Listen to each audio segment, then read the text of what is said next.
Sorry, guys. I got locked up in that countdown. I'm really enjoying these videos we're getting to do together. So today we're going to do something. Obviously, you saw in the heading. You know what it is. We are going to dive into the Devil's River 5-year-old. I have not seen anybody talking about this. Devil's River is a San Antonio, Texas distillery. This is a fresh crack. Look at this beautiful bottle, by the way.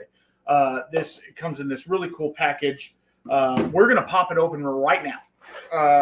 There it is. Beautiful bottle. Looks a lot like the Wilderness Trail bottling. Comes in a really cool box. I am going to be 100% transparent with you as I'm opening this because obviously I haven't poured it yet, and we need to let it breathe a second at least. I'm going to be 100% transparent with you. I was gifted this by the distillery. We just recently did a podcast. Please go check that out. We recently did a podcast together, and they sent me this over to try and enjoy. So I told them when I did that, I said, I'm going to give a very honest review. If I do not like it, I will let you know. I'm not going to be rude. I'm not a rude person. I am not going to be rude at all, but I am going to let you know that if I like it or not. So, you know, it's just one of those things. But there is the bottle. It's a beautiful bottle. Why can't I turn my hand the right way? I'm going to read it to you. This is Devil's River Straight Rye Whiskey, aged 5 years. 100% Texas mash bill, so it's all Texas grain. It is a limited release. This is bottle 1134. This is batch 1. This Devil's River series, a product of Texas, 100 proof. Well, I got a banner for it. 100 proof, 50% alcohol, 700. It says crafted. I'm letting the whiskey air out a little bit. So calm down. I'm telling you, I'm reading the back of the label. Calm down. Crafted only from the distiller's handpicked barrel collection and made with 100% Texas grown grain, River Rye, number 1 yellow dent corn, and malted barley. Aged for a minimum of 5 years, and number 4 charred American white oak barrels in the Texas heat, which naturally accelerates the aging process of our own rye, which is rich amber color and complex flavor. Once our distiller determined the whiskey was ready to bottle, we brought it down to 100 proof using natural spring water from the Devil's River. Please enjoy our inaugural release of our Rye River series. The first of our series illustrates the Devil's River in Texas. And I want to thank Mike Cameron for that. And thank you, Mike, for coming on the podcast. This supports the American Rivers, AmericanRiver.org. And I'll put a link to that down below. And thank you so much, guys, for sending this. And I haven't even drank it yet, but I've had a lot of your other products, so I'm sure it's going to be pretty great. Now, let's get into Devil's River a little bit. You know, I'm a Texas boy, and Devil's River never really stood out. And I'm being 100% honest. Devil's River has never really stood out to me as a prominent player in the Texas whiskey scene. Not by anything. I have never owned a Devil's River until now. And thank you guys for sending it. But I've never owned a Devil's River. I've never sought out a Devil's River. I was too busy chasing some of the other ones, you know. But talking with Mike and going through all that has made me be like, man, maybe there's a bunch of distilleries that are around me. I mean, San Antonio is very close to where I'm at. Not very, but you know what I mean. In Texas terms, you know, there's no telling. But San Antonio is close to me, and they are downtown, right next to the Alamo. Look them up; they're pretty awesome. Anyway, this is not a plug for them. It kind of is, I guess, but I never really sought after them. But now that I've learned a lot more about them, and I got to talk to them, and they're just amazing people, and they were gracious enough to want to talk to me as well. I was just like, hey, why am I hating? Not hating. I'm not hating on them. Why am I not giving these guys a chance? Because I saw them at the Texas Whiskey Festival past couple of years, and I go over there and I try their, because they do a lot of like flavored whiskeys as well. I would try those because I'm like, you have a bourbon, you have a this, and I want to try the weird stuff, right? That's kind of how it is. So I never really gave them a shake, and I apologize, Devil's River. I apologize for that, for not giving you guys a shake. So let's get into it. It's been sitting for what, 5 minutes, little less than 5 minutes. My glass is clean, but like we don't, we have hard water. It is what it is. So this is a nice certified Texas whiskey glass. They are certified Texas whiskey, so they didn't put it on this one, which is, a marketing thing maybe. So this is, I think, if I remember correctly from the podcast, it's 65% rye. So it's a high, not high, obviously it's a rye whiskey, but like it's not like a 95.5 rye or something like that. It does have some corn and some barley in it too. And this being aged for 5 years in Texas is a pretty big deal, because, it's hard in Texas to get old whiskey out without it getting over oaked and over tanned. And I'm glad that they were able to sit on this for 5 years and, do all the things. If you're liking these sort of episodes, let me know. Please follow, like, subscribe. If you're not following already, I'm sure you are. Please like this, subscribe, and comment down below, please. I want to hear you guys if you ever tried a Devil's River. Obviously, you probably haven't tried this one because it's a distillery exclusive. But they are also they have a very large marketing campaign, so they're doing a whole lot, and they're in a lot of areas that you might not think. They're in like 40 different states or something, like 38 or 40 different states, so you should be able to find them. Let's get into it. We're 7 minutes in. Good Lord, get into it, right? On the nose, with rye whiskey, for me, I get like wicker and cherry vanilla cola. So like, they have the cherry Coke and then they have cherry vanilla Coke. It's like all of those put together.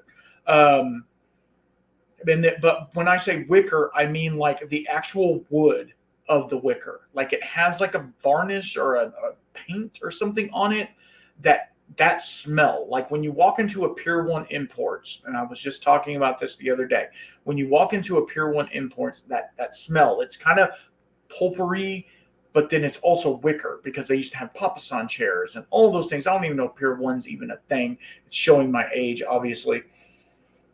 That's what I'm getting. And I like that smell. It doesn't turn me off at all. Let's get into it. Now, this is the first taste, first drink, so.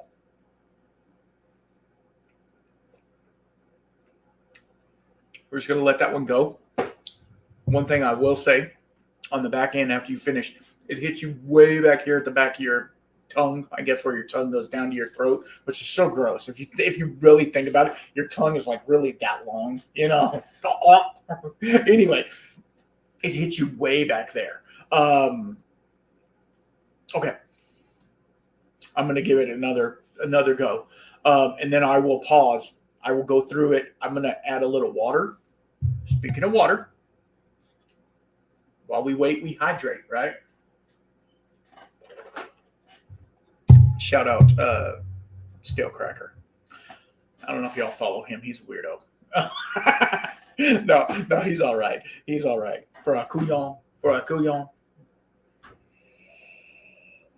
I said it. I'm sorry. All right, so now on the nose. After you get the retro nasal, right? You get the retro nasal. It has green apple.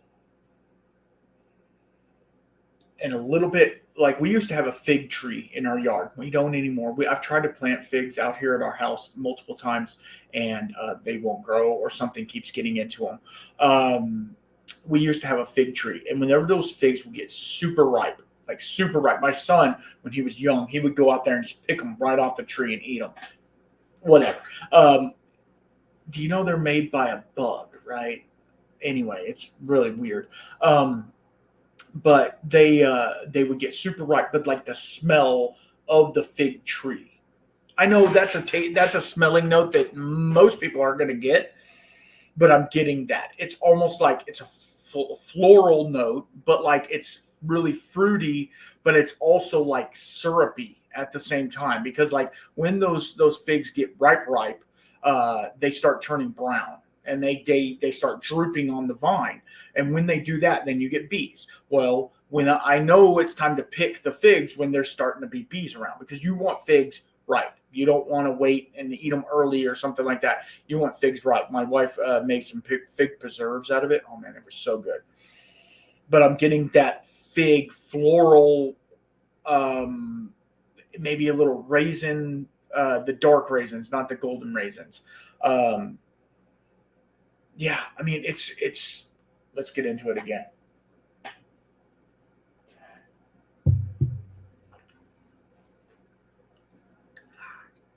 You chew it a little bit. Okay, it's a little dusty, which when I say dusty, I mean like there's obviously not dust in it, but it's like has a dustiness to it. That could be from the barrel tannin coming through. It could be from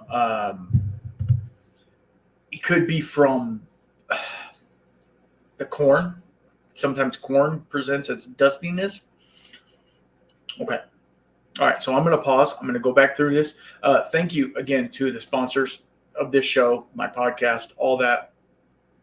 How does it have a thumbs up? That's crazy. Did it do it? Did I do that and made it do a thumbs up? Did y'all see that? That's crazy. Let's do it again. No? Okay. Okay. Just one person gave me a thumbs up. I don't know what happened. But thank you so much to the sponsors. Thank you guys. Bad Motivator Barrels. If you click the affiliate link, that I get a ding and you don't get charged anymore. And then Z Smith Whiskey and Mixology. He's an amazing person doing amazing things in whiskey. Please give him a follow, like, subscribe. As of the recording of this, my Instagram is down. Yeah, I don't know what's wrong with it. It's not working. I can't get into it. I can't post on it. I can't do anything.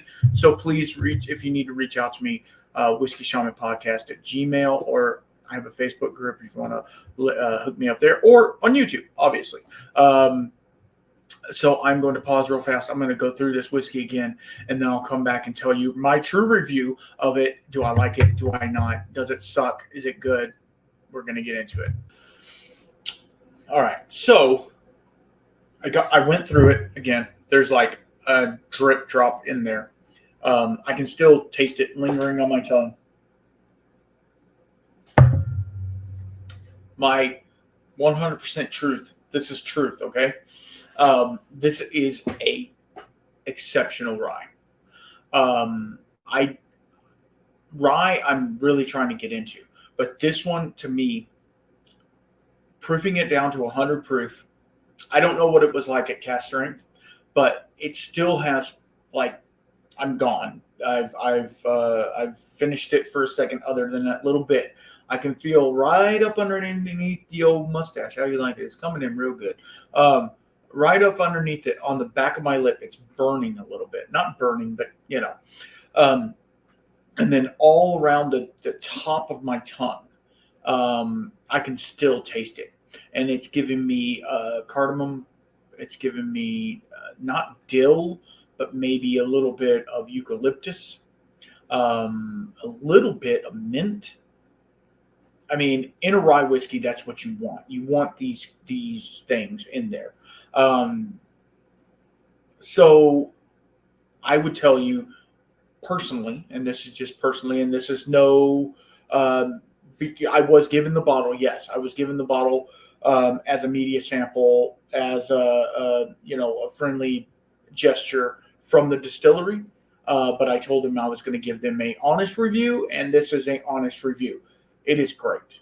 It is a great whiskey. And so what I would like to do is I would like to give somebody, one person in the comments, a 2-ounce sample of this.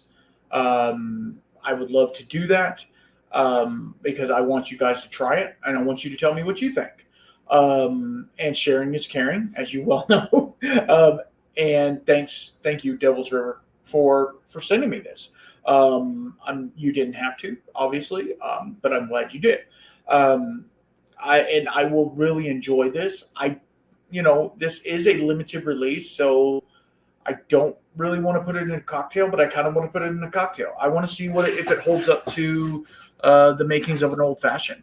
Now, saying all that, I will drink this neat, but I might I might sacrifice 2 ounces myself and make an old fashioned out of it. Who knows? I probably will. Because it really is. It really is.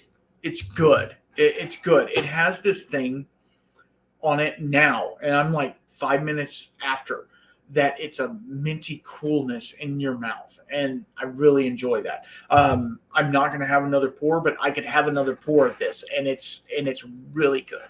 It's really good. So if you're ever in San Antonio, Texas, go by Devil's River. Pick you up a bottle of this if they haven't. If they don't, pick you up a bottle. They do have other rye whiskeys. Obviously not this one. You might be able to find it. You might be able to find it online somewhere. I don't know, but I'm going to give away a 2-ounce sample to somebody. Sorry, throwing up all over the place. It's whatever. Whenever I talk and I drink whiskey or even water, it does a thing. Anyway, sorry. I'll edit that out or whatever. But I want you guys to know that this is a great one, and they're giving back to the community as well, which I really enjoy. Speaking of giving back, if you guys want to support me monetarily, you don't have to. Obviously, I'm not asking you to. I mean, I'm asking you to, obviously, but I'm not begging you, because it does cost money to do these things, and it takes time, and it does all of these things. I do have a Patreon, patreon.com/thewhiskeyshaman. If you guys want to go on there, I give before the episode. You get the podcast early. You get all these different perks. I'm on there more than any other place because I really thank my patrons, and I'm going to ask them this afternoon if they want to be shouted out. Some people don't. Some people just want to help, and I appreciate all the help. Now, this is not a charity. Obviously, I'm not looking for charity. What I'm looking for is if you want to see better content, this is how you do it, because the more monetary assets I get, the better equipment I can have, and the better I can serve you, and the cooler bottles I can get as well. I can't get super cool bottles. I'm sorry. I get Devil's River 5-year, which is amazing, but I don't get the Pappy line. I don't get all that stuff. I get what I can find, and so monetarily helping out would definitely make me be able to get different things. So I really appreciate all of you guys for being here. And I thank you so much. And please, if you have any comments, concerns, questions, I'm going to link everything down below so please contact me. Sorry, my wife is texting me at the same time of recording. Of course, that's normally how it is. I have a little you guys can't see it, but over here in the window, I have a little thing that says recording. Obviously, I don't want people coming into the shed and being like, "Hey, I need some dog food or whatever," because this is a multi-purpose area. It's not just my whiskey area. And this is not really, what do you call it? Climate controlled. So I don't keep bottles of whiskey in here, just the empties, because I do keep the barrels in here because I want them to have fluctuation. But I don't keep any bottles in here because they would pop corks, because during the summer it gets over 100 degrees in here. As you well know, if you've listened to any of my summertime podcasts. But I'm rambling at this point. I appreciate all of you, and thank you so much. And thank you so much to the sponsors and all of these people. I mean, I've got things going on everywhere. I have challenge coins available. If you want those, reach out to me. And I will be giving away a 2-ounce sample of this to one person in the comments. So just comment. It's all you have to do is comment. You don't have to do anything special. Just comment. And yeah, if you hold your thumb up, it will do the thumbs up. So please give this a thumbs up, I guess. And until next time, keep your spirits up.